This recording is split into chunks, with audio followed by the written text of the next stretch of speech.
Imagine if you are going to move to a new place, to a new house, and there was a perfect framework that could help you finalize your house. If there was option, maybe two or three or five options, there was a framework that could help you identify exactly what is the right house or the right apartment for you. This is exactly what we are going to talk about today. So there are a lot of videos, and a lot of people who are guiding you if it's, a condominium versus a build a floor, or if it's an apartment versus a house, or if it's a Noida versus a Gurgaon, or if it's a Gurgaon versus a New York. But this framework will help you choose and finalize your place globally. It is not just in India. Anywhere in the world, you use this framework and it will help you save a lot of time and effort in finalizing the place. So this is divided into 7 factors, and usually the seventh factor is something that people find out once they move in. So watch this video till the end and let me know how you like it. Let's get right onto it. So you're looking for a new house. This is the number one factor that you can evaluate the house by. So what works is all of these 7 factors, give them points out of 10. So in the end, you will have a final score, perfect score out of 70.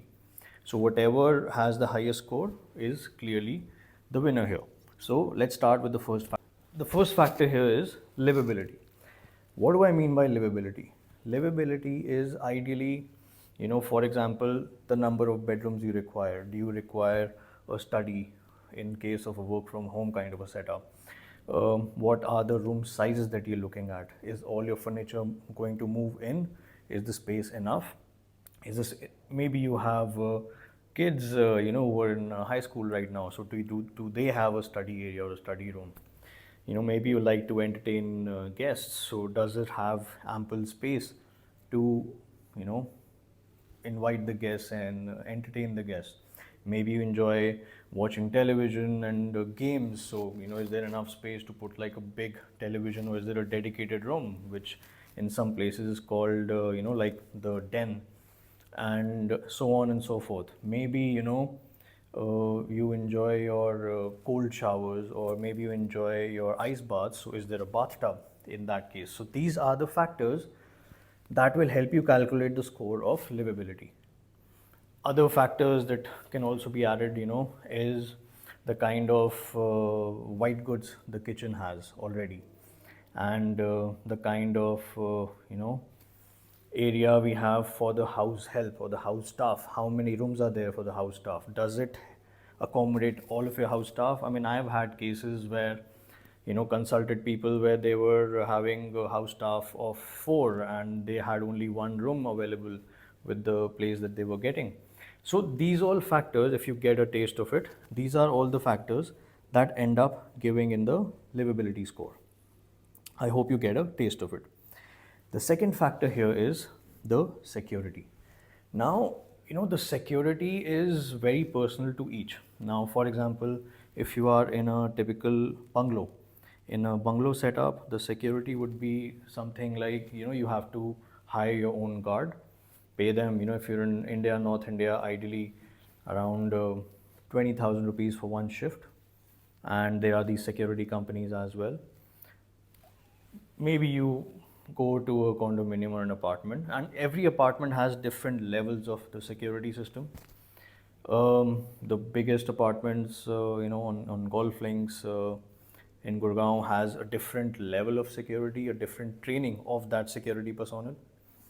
So, how much would that security matter to you is how how important is the ideally the security to you is what the you rate the security for. So, out of 10, 0 being absolutely no security, and adding your own guards, and 10 being having a 5-tier security with trained security guards right from the main road till your apartment, and the convenience obviously that comes along with that security. The next factor here is the neighbors. Now, what kind of neighbors would you like? This is something that you also evaluate while you move to a neighborhood, and I don't mean to degrade anyone or upgrade sound like that for anyone, but then to each his own.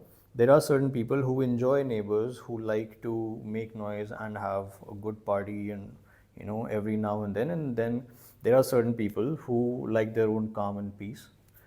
There are certain people who like neighbors and who are very pet friendly, and then there are certain people who don't quite enjoy the noise that the pets make, the neighbors pets make.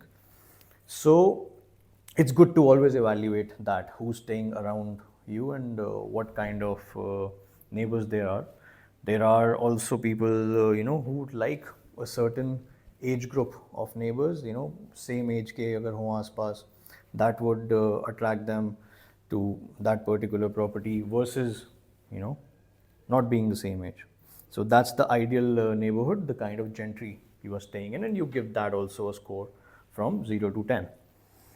So this is the first three factors: 10 plus 10 plus 10 out of 30. You rate each between whatever score you get to each property. So name the factors and the number of properties that you've seen, and सबको आप scoring देंगे. तो 30 हो गए यहाँ तक. Then we'll get to the next factor, which is the recreation factor. Now this applies to those who enjoy some kind of sport or some kind of activity or some kind of hobby wherever they stay, or their kids enjoy, so they would be giving this a good score. Certain condominiums have these clubhouses which have their squash courts and tennis courts and gymnasiums, and versus a ideal bungalow where you ideally have to take a membership outside of your house for a typical gym, tennis, pickleball kind of a setup. Also, nowadays, condominiums have these salons, they have a lot of other services that come down. So, you rate that again out of 10. Ki kya recreation hai? And if it's important to you, recreation is important to you, definitely you would be needing a higher score here as well. So, now we have completed 4 points. The fifth point here that you would rate is the location and proximity. Now, we usually end up looking at the proximity to airport. But airport is something that we end up visiting once, twice a year, unless you are, in the flight crew, or you work for an airline. That's the only case you have to see how far the airport is. Ideally, you look at the location and proximity with respect to how far it is from my work, or how far is it from my wife's office, or how far is it from my child's school. So these are the location and proximities that would consider. The farther it goes, the lower the score. So these are the first 5 points. The sixth point here is where I would go in the astrology or the Vastu or a Feng Shui part of it. How compliant is the house to all of these factors? If you believe in it, good enough. If you don't believe in it, you can simply ignore it. But in case you believe in it, you would like to score this house. Maybe you can hire a consultant who can help you and score this score your house. And in case you're looking for a consultant in the north of India, or in fact anywhere in the world, I have someone extremely knowledgeable and authentic at the same time, who also happens to be one of my friends who I've been working with for more than a decade. So in case you want her contact, I can connect her with you right away. Leave a comment in the below, and we'll definitely share. And now we come to the seventh point, the point that I was telling you, which people end up finding out about after they move in. जब वो move in कर लेते हैं ना, that's when they find out about this one point. This is the nuisance value. Now, what exactly do I mean by a nuisance value? Now, imagine you moved into a brand new house in one of the most poshest localities of, for example, say Gurgaon. The nuisance value is उसके साथ वाला जो plot है, the plot right next to it, starts construction a month after you moved in. Now, that construction noise, that construction dust is what I call the nuisance value. This you will only find out once you've moved in, once you've paid in full for the property. So you have to make sure, how much of that nuisance value are you okay with. Now, certain people are absolutely okay with staying in behind closed doors.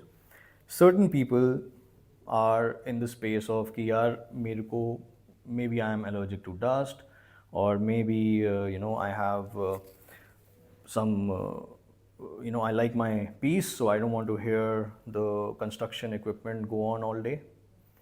There you end up maybe moving to an apartment or a gated society or a condominium where the construction is already done and there is no such noise. Even though nowadays, even in societies, the society next to it is building, so could be some nuisance value there.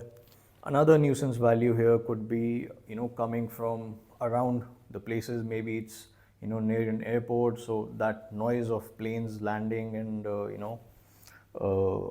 just flying over your head all day. Or it could be near a railway station where it could be the noise of trains all day.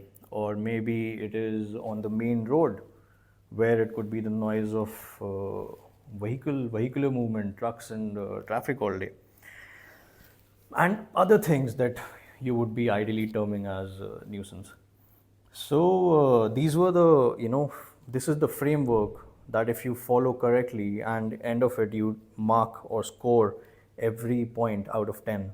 End of it you get a score, and whatever property that you have shortlisted gives you the best score out of this would be the right one for you. So thanks guys, thanks for watching, and if you would like to share your view on this, I would invite you to put it in the comments below, and thanks for watching. Bye.